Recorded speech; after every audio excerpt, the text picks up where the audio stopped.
میں اپنی پوری کوشش کروں گا. میں آپ سے, میری اپنی قوم سے وعدہ ہے, جب تک میرے میں آخری خون کا قطرہ ہے میں مقابلہ کرتا رہوں گا اس ظلم کا. لیکن میں اپنی قوم کو بھی کہنا چاہتا ہوں کہ آپ کے اوپر اللہ نے ذمہ داری ڈال دی ہے. آپ نے اگر یہ چپ کر کے ظلم سہتے رہے, آپ انصاف کے لیے نہ کھڑے ہوئے, جو لوگ صحافیوں میں سے, جو لوگ عوام میں سے صاحب حیثیت سے جو دیکھ رہے ہیں کہ یہ ہو رہا ہے, اتنی گرمی کے اندر بیچارے لوگوں کو بند کیا ہوا, وہ اگلے دن بے ہوش ہو گئے لوگ گرمی کے اندر. ہمارے جو پی ٹی آئی کے ورکر تھے پنجروں کے اندر بند کیا ہوا, جب وین میں لے کے گئے, جب تک پہنچے وہاں باہر کھڑا کرا گرمی میں, لوگ بے ہوش ہو گئے وہاں. جو ہمارے سیاسی کارکن ہیں, اور یہاں اس طرح کیا جا رہا ہے, کوئی ملک دشمن ہے. جینا مرنا پاکستان میں. اور مجھے افسوس یہ ہے کہ آج وہ لوگ اوپر بیٹھ گئے ہیں اور بٹھائے گئے ہیں, ایک تکبر میں ایک آدمی نے, جس نے سمجھا کہ وہ اتنی طاقت ہے اس کے پاس کہ وہ جو مرضی کر دے, اور قوم بھیڑ بکریاں ہیں, وہ جو چوروں کے بھی اوپر لا کے بٹھا دے تو قوم بھیڑ بکریوں کی طرح بس اس کے فرمان مانیں گی. وہ لوگوں کو اوپر بٹھا دیا ہے جن کی دولت ملک سے باہر پڑی ہے, جن کے پیسے, جن کی بزنسز, اور بزنس کیا ہے, ریل اسٹیٹ. یعنی یہاں سے پیسہ دیا, وہاں سے زمین, گھر بار, ریل اسٹیٹ خرید لی, اور بس یہ بزنس ہے, اس کی رینٹ کے اوپر رہے. یہ ان کی بزنسز ہیں, اور یہاں کا سارا پیسہ چوری ہر 30 سال سے چوری کر رہے ہیں. ہدیبہ پیپر مل میں جب پہلی چیز سامنے آئی تھی, جب اسحاق ڈار نے خود کہا کہ میں منی لانڈرنگ کرتا ہوں, 164 کا بیان لکھوایا کہ میں ان کے پیسے باہر بھیجتا ہوں, اور پھر جو پیسہ ادھر چاہیے ہو وہ پھر ریمیٹنسز دکھا کے یہاں بلایا جاتا ہے فیک اکاؤنٹ سے. اور وہاں کوئی قاضی فیملی تھی جس کے اوپر BBC کی بھی ڈاکیومنٹ بنی ہے, اخباروں میں بھی آیا. تو یہ 30 سال سے یہاں پیسہ باہر بھجوا رہے ہیں, اور یہ آج محب وطن پاکستانی ہیں, اور عمران خان اور اس کے سارے لوگ ہمیں غدار ثابت کرنے کی کوشش کی جا رہی ہے. لیکن میں یہ آج اس لیے کہہ رہا ہوں کہ ہماری طرح کے لوگوں, جن کا تو جینا مرنا یہاں ہے, جن کے اوپر جتنے مرضی آپ کرپشن کیس کر دیں اور دہشت گردی کے اور قتل کے, میں نے تو یہاں رہ کے ان کا مقابلہ کرنا ہے. وہ لوگ جو ہر باری باہر بھاگ جاتے تھے, جب موقع ملتا تھا پاور سے باہر, ہاتھ جوڑ کے تو باہر بھاگ جاتے تھے, اور پھر ڈیل NRO کر کے واپس آ جاتے تھے. تو وہ لوگ آج اس ملک کے فیصلے کر رہے ہیں, اور اوپر بیٹھے ہوئے ہیں, اور اسٹیبلشمنٹ ان کے ساتھ کھڑی ہوئی ہے. اور پھر اسٹیبلشمنٹ حیران ہوتی ہے کہ کیوں سوشل میڈیا پہ ہمارے پر یہ تنقید آ رہی ہے, اور جو تنقید کرتا ہے وہ غدار ہے. کہ یہ نہیں سمجھ آ رہی کہ کیا لوگ بیوقوف ہیں, لوگ 30 سال سے ان کو لوگوں کو نہیں دیکھ رہے. اب یہ سوچیں کہ یہ پھر سارے باہر چلے گئے ہیں, ملک سے باہر ان کی میٹنگز ہوتی ہیں, عیدیں باہر ہوتی ہیں, بچے باہر ہیں, علاج ان کا باہر ہے, اور یہ ہے محب وطن پاکستانی. تو مجھے تکلیف اس لیے ہے کہ بحیثیت پاکستانی مجھے بڑی تکلیف ہوئی کہ ان کی سٹیٹمنٹ, جوائنٹ سٹیٹمنٹ آئی امریکہ کی اور ہندوستان کی, کہ پاکستان کا بس اب صرف ایک رہ گیا ہے کہ دہشت گرد ہے. بس یہ ہمیں وہاں لا کے کھڑا کر دیا ہے کہ وہ جو کشمیر میں ہو رہا ہے, یہ کشمیر میں یہ نہیں کوئی بیچارے وہ 100 سال سے اپنی آزادی چاہ رہے ہیں, ان کی جد و جہد ہے آزادی کی, وہ ایک فریڈم سٹرگل ہے, وہ اس کو ایسے نہیں کہہ رہے. یہ جی پاکستان وہاں دہشت گردی کروا رہا ہے, کراس بارڈر ٹیررزم, وہاں سٹیٹمنٹ دے دیا انہوں نے. پھر وہی جو گروپس ہیں کہ پاکستان میں وہ فلانا لشکر ہے اور یہ اور وہ ہے, تو پاکستان کو تو وہاں کھڑا کر دیا, اور پھر کہا ہے کہ آپ یہ ختم کریں, حکم دیا ہمیں کہ آپ ختم کریں. اور میں آپ کو یقین دلاتا ہوں کہ اس حکومت سے کوئی سٹیٹمنٹ نہیں آئے گی اس کے خلاف. کبھی پرائم منسٹر کے منہ سے کچھ نہیں نکلے گا, کبھی وہ جو باہر بیٹھا ہوا ہے لنڈن میں سزائے یافتہ, وہ کبھی بولے گا نہیں, زرداری کبھی نہیں بولے گا, کیونکہ ان کے اربوں ڈالر ملک سے باہر پڑے ہیں, اربوں روپیہ ان کا باہر پڑا ہے, اور ان کو سب کو پتہ ہے ان کا پیسہ باہر پڑا ہے.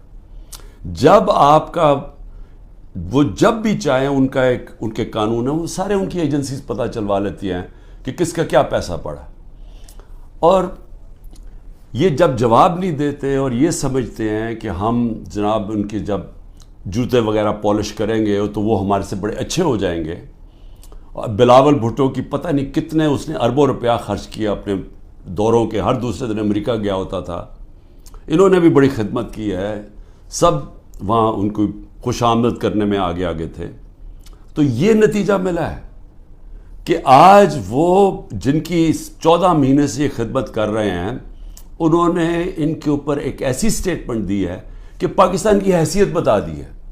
ہندوستان ہے اگلا، آپ نے ہندوستان کے اگر اسی طرح ان کے چیلے بن کے رہنا تو ٹھیک ہے، نہیں تو آپ کی کوئی حیثیت نہیں ہے. اصل میں اس کا یہ مفہوم نکلا ہے. مجھے کیوں تکلیف ہے اس کی؟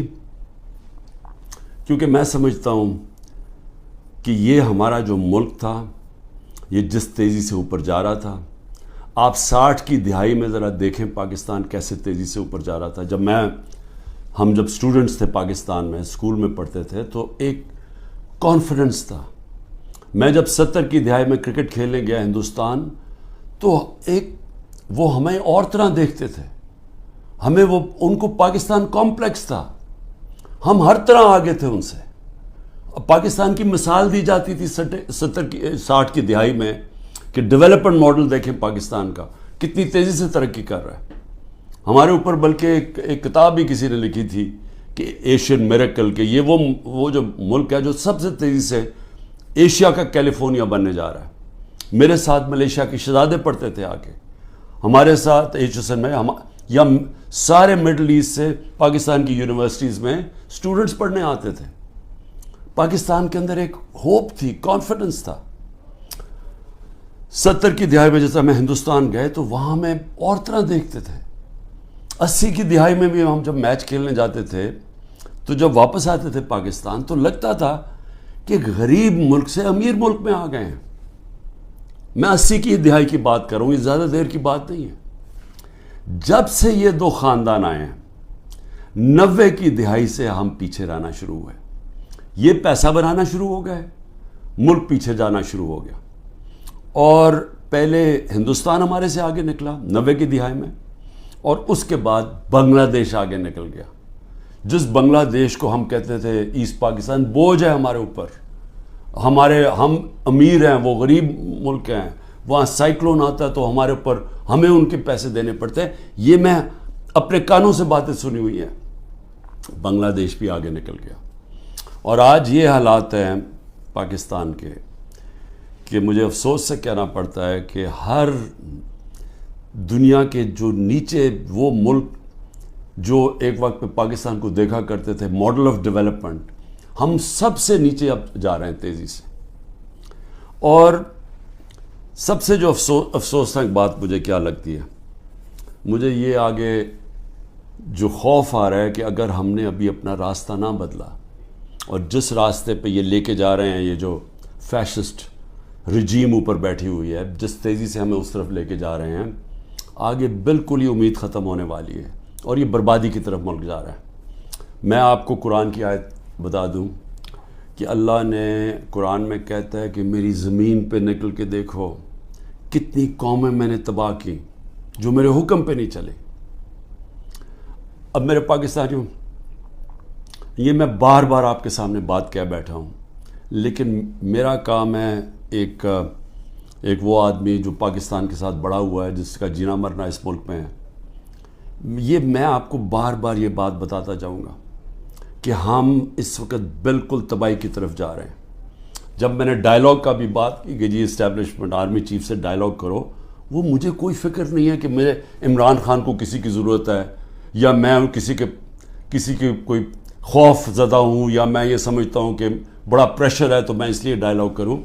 مجھے پاکستان کی فکر ہے کہ میں یہ پوچھنا چاہتا ہوں سب سے پہلے کہ اتنی جو ہم نے کہا، جس آرمی چیف نے جب مجھے ہٹایا، اس نے کہا جی پاکستان کو آئسولیٹ کر دیا تھا، اکیلا چھوڑ دیا تھا. مجھے یہ بتائیں کہ جب ڈونلڈ ٹرمپ نے ایسی سٹیٹمنٹ دی تھی، پریزیڈنٹ نے، میں جب پرائم منسٹر تھا، اس نے کہا پاکستان دہشت گردی میں شامل. میری ابھی بھی ٹویٹ پڑھ لیں، میں نے اس کے جواب دیا. میں نے کہا پہلے آگاہ کرو کہ پاکستان نے کس طرح کی دہشت گردی کی جنگ لڑی ہے، ہم نے کیسی قربانی دی. اسی ڈونلڈ ٹرمپ نے مجھے امریکہ دعوت دی، اور جو میرے ساتھ تھے جس طرح کا پروٹوکول مجھے دیا، ذرا بتائیں کبھی کسی پاکستانی پرائم منسٹر کو ملا ہے؟ اس نے عزت بھی دی، اس کے سامنے میں نے کشمیر کی بات کی، اس نے کہا کہ میں کوشش کروں گا کشمیر کا مسئلہ حل کرنے کے لیے، ان کی جرت نہیں ہے نام لینے کے لیے کشمیر کا۔ اس کے بعد اس نے سارے میرے اور میرے ڈیلیگیشن کو سارے وائٹ ہاؤس کا خود دورہ کروایا، ٹور کروایا، عزت دی۔ میں یہ کیوں کہہ رہا ہوں؟ کیونکہ میں مغربی ذہن کو سمجھتا ہوں۔ آپ اگر ان کے نیچے ان کے سمجھتے ہیں کہ ان کے جوتے پالش کرنے سے وہ آپ کی بڑی کوئی رسپیکٹ کریں گے، وہ آپ کو حقارت سے دیکھتے ہیں۔ وہ سمجھتے ہیں جو اپنے ملک کے مفادات کے لیے کھڑا ہوتا ہے وہ اس کی عزت کرتے ہیں۔ میں یہ کہہ کے تھک گیا ہوں کہ مغربی مائنڈ یہ چیزیں سمجھتا ہے۔ میں جب کہتا تھا کہ وار آن ٹیرر ہمیں امریکہ کی جنگ میں نہیں پڑنا چاہیے، تو ان سب کو پتا تھا جب میں امریکہ گیا ہوں کہ میں نے ان کی جنگ کی مخالفت کی تھی کہ ہمیں نہیں شرکت کرنی چاہیے، کیونکہ ان کو پتا تھا میں پاکستان کا سوچ رہا ہوں۔ میرے ملک کے 80,000 لوگ اس کے اندر شہید ہوئے تھے، ہماری جنگ نہیں تھی۔ تو میں جب ان کی تنقید کرتا کہ ان کی جنگ میں نہیں جان، وہ سمجھتے ہیں کہ یہ ایک آدمی اپنے ملک کی بات کر رہا ہے۔ میں نے جب ان کو کہا افغانستان کے اندر کوئی ملٹری سلوشن نہیں ہے، تو ان کے سینیٹر لنزی گرام، یہاں تکڑا سینیٹر ریپبلکنز کا، اس نے پاکستان آ کے بیان دیا کہ عمران خان ٹھیک کہہ رہا تھا، کہ وہ اس چیز کی رسپیکٹ کرتے ہیں۔ یہ جو جا کے جناب فورن منسٹر بلاول بھٹو ہر دوسرے دن پہنچ کے اچھی اچھی انگریزی بولتا ہے، اس سے وہ متاثر نہیں ہوتے۔ اور اسی لیے یہ جو فورن پالیسی بنا دی ہے کہ جی ہم ساری دنیا کو ہم ساری دنیا کے ساتھ اچھے اچھے باتیں کریں، ان کو آم کے ٹوکرے بھجوا دیں، اور ہم جا کے ان کے ساتھ بڑی اچھی طرح ان کے ہاتھ پکڑ کے بات کریں، ایسی یہ باتیں نہیں چلتی۔ آج آئسولیشن ہے پاکستان کی، اس کو آئسولیشن کہتے ہیں، کہ وہ ملک جنہوں نے روس سے تیل نہیں خریدا، ہم نے ڈیل کر لی تھی ان سے، یہ آگے بات تو بڑھاتے۔ ہماری تو صدر پوٹن نے اپنا انرجی منسٹر بھجوایا تھا میری میٹنگ کے بعد، حماد سے ملاقات ہوئی، میں نے اس کو سمجھایا کہ ہماری یہ سپر سائیکل کی وجہ سے کرونا کے بعد تیل کی قیمتیں اوپر اور یوکرین کی وجہ سے اوپر چلی گئی ہیں، ہمارے ملک میں، میرے بھی اور غریب ملکوں میں مشکلیں پڑی ہوئی ہیں۔ اس نے انرجی منسٹر بھجوایا، بات ہو گئی، واپس آئے تو نو کانفیڈنس ہو گئی، کیونکہ جناب یہاں آرمی چیف صاحب باتیں کر رہے تھے، وہاں ان کو بتا رہے تھے جی بڑا اینٹی امریکن ہے اور عمران خان، اور ادھر سے سائفر آ گیا کہ جی عمران خان کو ہٹاؤ نو کانفیڈنس میں، بات بیچ میں آ گئی۔ تو ان کو تو موقع مل رہا تھا، ہندوستان جب سستا تیل 40% کم قیمت پہ تیل منگوا رہا تھا، تو انہوں نے کیوں نہیں آگے بات بڑھائی؟ کیونکہ یہ غلام ہیں اور غلاموں کی کوئی عزت نہیں کرتا دنیا میں۔ اور آج جو فورن پالیسی ہماری جدھر کھڑی ہے، یہ اب آپ کے سامنے دیکھ لیں کہ ہم کدھر ہیں۔ تو اللہ کا حکم ہے کہ قومیں تباہ ہو جاتی ہیں جب وہ میرے حکم پہ نہیں چلتی، اور وہ میری زمین پہ عدل اور انصاف قائم کرو۔ یہ سارے اللہ کے پیغمبر جو تھے وہ ایک ہی چیز کہہ رہے تھے، ان کی صرف مشن ایک تھی کہ عدل اور انصاف کی۔ فرعون کے سامنے جب حضرت موسیٰ تھے، وہ اپنے لوگوں کو انصاف دلوانا چاہتے تھے، وہ غلام تھے لوگ، کیونکہ جب انصاف نہیں ہوتا لوگ غلام بن جاتے ہیں۔ انصاف اور آزادی ساتھ ساتھ چلتے ہیں، اور لا الہ الا اللہ انسان کو آزادی دیتا ہے، انسان کو انسان کی غلامی سے آزاد کرتا ہے، اور غلامی سے آزاد انصاف کرتا ہے جب انسان کے حقوق ہوتے ہیں۔ تو جو پاکستان میں حالات ہیں، پہلے ہی ہمارا نمبر، یہ جو کریک ڈاؤن سے پہلے 140 ملکوں میں پاکستان کا انصاف کے انڈیکس میں ہم 129 تھے۔ جب سے یہ کریک ڈاؤن ہوا ہے، اب تو ہمارا نمبر ہی کوئی نہیں پتا، اب تو ہم بنانا ریپبلکس میں نیچے شامل ہو گئے ہیں۔ اب تو ہم وہ ملک ہیں جو کہ دنیا میں جدھر جنگل کا قانون ہے، ہم ادھر پہنچ گئے۔ سارے پیغمبر اللہ کے انسانی معاشرے کو انسانی تب بنتا ہے، انہوں نے یہ ان کا پیغام تھا جب وہاں انصاف ہو، عدل اور انصاف ہو، نہیں تو جنگل کا قانون ہوتا ہے جس کی لاٹھی اس کی بھینس، مائٹ از رائٹ۔ اب پاکستان میں جو آج قانون لے آئے ہیں، مجھے بتائیں اس کا کیا مستقبل رہ گیا؟ آج مجھے بتائیں کون پاکستان کے اندر آ کے اپنے پیسے انویسٹ کرے گا؟ مجھے بتائیں وہ اوورسیز پاکستانی، میں کہہ کے تھک گیا ہوں، وہ ہمارا سب سے بڑا اثاثہ بیٹھا ہوا ہے. آپ ذرا سوچیں تو صحیح وہ آج کیا کر رہے ہیں. ذرا اوورسیز پاکستان کی کوئی ان کی رائے تو لے کہ وہ آج پاکستان کو کیا کہہ رہے ہیں, وہ کس طرح پاکستان کو دیکھ رہے ہیں. تکلیف میں ہیں کہ ملک کو بنانا ریپبلک بنا دیا ہے. اور تو چھوڑیں وہ انویسٹمنٹ کیا لے کے آئے گا, ان کا رشتہ دار باہر بیٹھا ہوا اوورسیز پاکستانی کوئی ٹویٹ کرتا ہے, تنقید کرتا ہے یہ جو ہو رہا ہے پاکستان میں, تو جو ٹویٹ کرتا ہے اس کے رشتہ داروں کو پکڑ لیتے ہیں یہاں. یعنی یہ کس قانون کے تحت؟ یہ تو ہٹلر کے جرمنی میں ہوتا ہوگا اور یہ اسٹالن کے USSR میں ہوتا ہوگا کہ جب وہ کچھ بھی کر سکتے تھے کلیکٹو پنشمنٹ. یا اسرائیل کرتا ہے فلسطینیوں سے کہ ان کے ایک ہوتا ہے تو ان کے گھروں میں آ کے دوسروں کو کلیکٹو پنشمنٹ دیتے ہیں. یا وہ مقبوضہ کشمیر میں اب کشمیریوں سے ہو رہا ہے. یہ تو کوئی آزاد معاشرے میں تصور ہی نہیں کر سکتا کہ گھروں کے اندر گھس گئے, دروازے توڑ دیے, چیزیں لوٹ لی, جو چیز پڑی ہے وہ جو اٹھائی نہیں وہ توڑ دی. اچھا وہاں ملازم ملے ان کو اٹھا کے لے گئے, کوئی بچے ملے. ہمارا جو پریزیڈنٹ چکوال کا, ان کو 15 سال کے بیٹے کو اٹھا کے لے گئے. وہ یاسر گیلانی ہمارا ایک ٹکٹ ہولڈر, وہ چھپا ہوا تھا, اس کی بیوی اپنے ماں باپ کے گھر تھی, اس کے ماں باپ کے گھر جا کے بیوی 4 بچے ہیں اس کے, چھوٹا بچہ 1.5 سال کا, اس کو اٹھا کے لے گئے. عمر چیمہ, اس کو صرف وہ جیل میں رکھا ہوا ہے کہ جی بس تو وہ کرسی پہ بیٹھ کے کہہ دو ٹی وی کے سامنے کہ جی میں PTI چھوڑ رہا ہوں اور میں فوج سے پیار کرتا ہوں اور 9 مئی کی مذمت کرتا ہوں. میں بار بار کہہ رہا ہوں 9 مئی کی ساری قوم مذمت کرتی ہے جو جلاؤ گھرا ہوا ہے. اس کے اوپر کوئی انڈیپینڈنٹ انویسٹیگیشن تو بٹھا دیں تاکہ پتہ تو چلے. میں ثابت کروں گا, میں یہ دعویٰ کہتا ہوں, میں ثابت کروں گا کہ لوگ چھوڑے ہوئے تھے اندر جنہوں نے یہ جلاؤ گھراؤ کیا ہے. میں ثابت کروں گا, یہ ہمارے پاس اب پروف آ چکا ہے. جو عدالت کے اندر میں اپنی عدلیہ سے کہہ رہا ہوں, ہم نے لاہور ہائی کورٹ میں بھی یہ کیا ہوا ہے ریٹ, وہ ڈسمس ہو گئی ہے. سپریم کورٹ میں ریٹ پڑی ہوئی ہے. خدا کے واسطے انڈیپینڈنٹ انکوائری کرے. یہ ون سائیڈڈ ٹی ویوں کے اوپر کنٹرولڈ میڈیا اس کے اوپر چل رہا ہے جی, یہ دیکھیں جی انہوں نے کیا کر دیا, ملک کے غدار ہیں جی, ملک خدا کا واسطہ اس ملک کو بچائیں.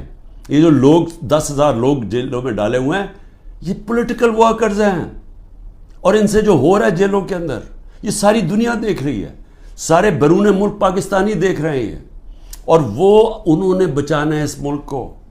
جس وقت ہم اس ملک میں رول آف لا لے آئے, ہم اس ملک میں اعتماد لے آئے اپنے انصاف کے نظام پہ, ان کو یہ اعتماد ہو گیا کہ میری انویسٹمنٹ بچ جائے گی, میں اگر ساری زندگی کی اپنی سرمایہ کاری جو پیسہ جمع کیا ہوا وہ یہاں پاکستان میں سرمایہ کاری کروں تو یہاں کا نظام ایسا ہے جیسے مغرب میں ہے, وہ مجھے تحفظ ملے گا.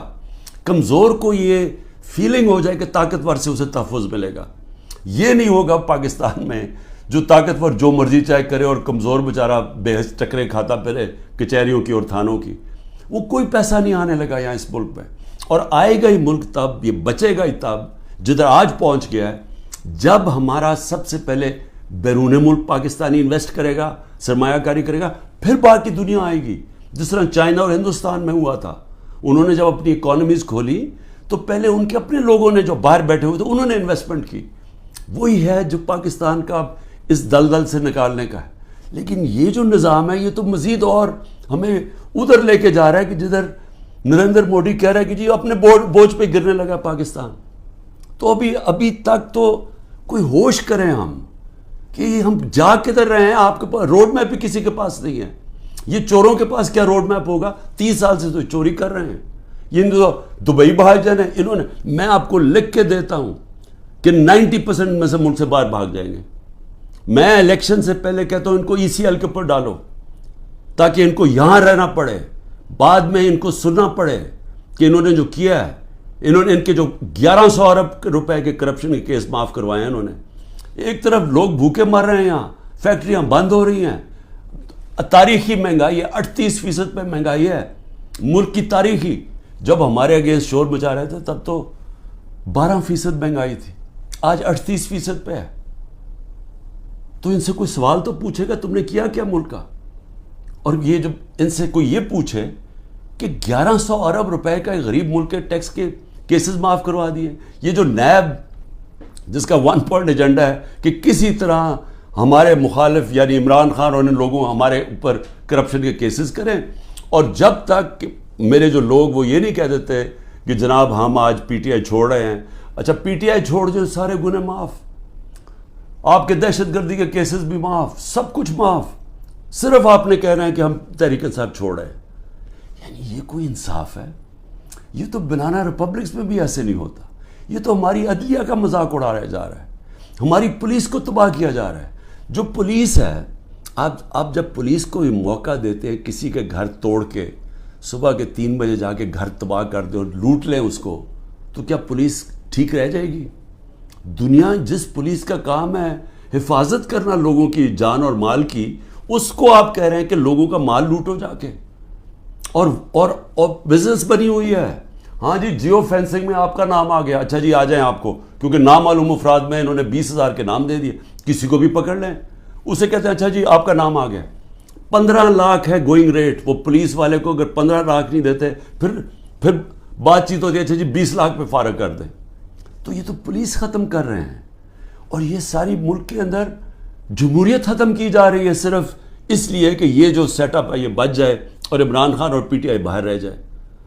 میرا آخر میں صرف یہ اپنی قوم سے کہوں گا کہ دیکھیں قوموں کی زندگی میں اونچ نیچ تو آتی ہے, لیکن جس طرح اللہ کہتا ہے کہ میں قومیں تباہ کر دیتا ہوں جو میرے حکم پہ نہیں چلتی, تو ہم تو اب تباہی کی راستے کو بڑی تیزی سے جا رہے ہیں.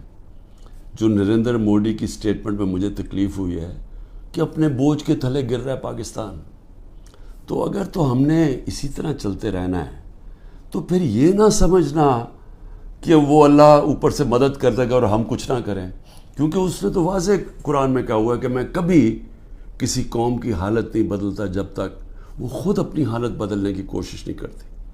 میں اپنی پوری کوشش کروں گا, میں آپ سے, میری اپنی قوم سے وعدہ ہے, جب تک میرے میں آخری خون کا قطرہ ہے میں مقابلہ کرتا رہوں گا اس ظلم کا. لیکن میں اپنی قوم کو بھی کہنا چاہتا ہوں کہ آپ کے اوپر اللہ نے ذمہ داری ڈال دی ہے.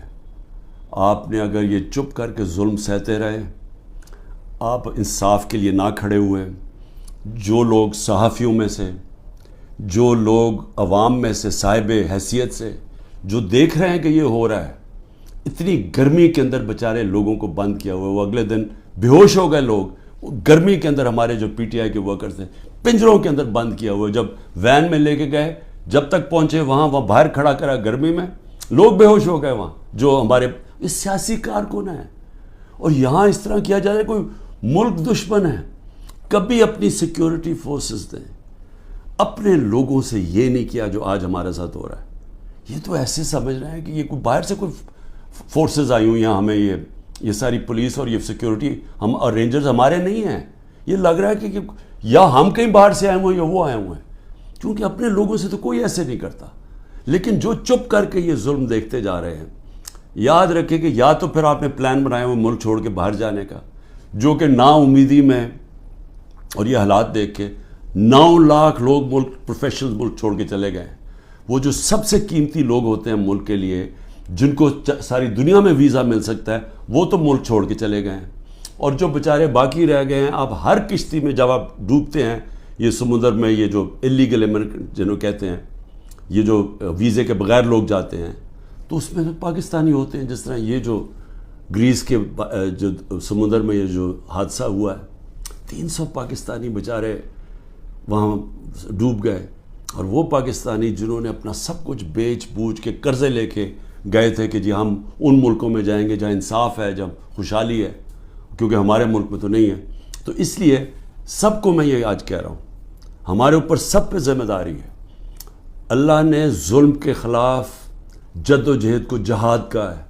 یہ اللہ کے لیے ہم لڑ رہے ہیں, یہ اپنے لیے نہیں لڑ رہے. میں اپنے لیے نہیں کر رہا, یہ میں اپنے ملک کے لیے کر رہا ہوں, اپنے اللہ کا حکم کے مطابق کر رہا ہوں. اور آپ سب کو بھی آخر میں یہ کہتا ہوں کہ یہ وقت ہے کہ آپ نے اپنے ملک کو بچانے کے لیے سب نے جد و جہد کے لیے تیاری کرنی ہے. پاکستان زندہ باد.